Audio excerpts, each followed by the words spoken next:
Good morning mga fitness.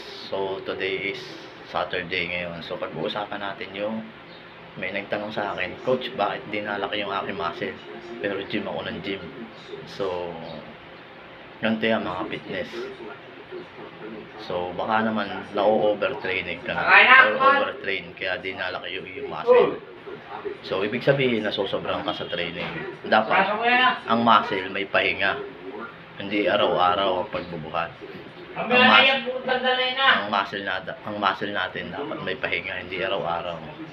So halimbawa, may tinatawag tayo na sedentary, moderate, or active, super active, or athletes. So halimbawa, nasa super active ako, 4 times ako nagte-training. Yan. So 3 araw yung pahinga ko. So, dapat proper workout pa rin or proper form yung gagawin mo. Tapos, muscle contraction. So, yung muscle contraction, yun yung mga muscle group na pinagsama. So, mag-iiba ka ng mga program. Mag-a-advance ka naman ng training. Hindi yung, kasi yung muscle natin, parang nasanay na doon sa program na yun eh. So, yun na lang na yun yung program na ginagawa mo. So, mag-advance training ka naman para makita mo or mag-build yung pangatawan. Mag-build yung iyong paglaki ng muscle. So, yun nga sinasabi ko, kailangan dapat may pahinga. Tapos, 4 na beses sa training kung nasa super active ka. Then, tamang pagkain or proper diet. Kung may goal ka na gusto mong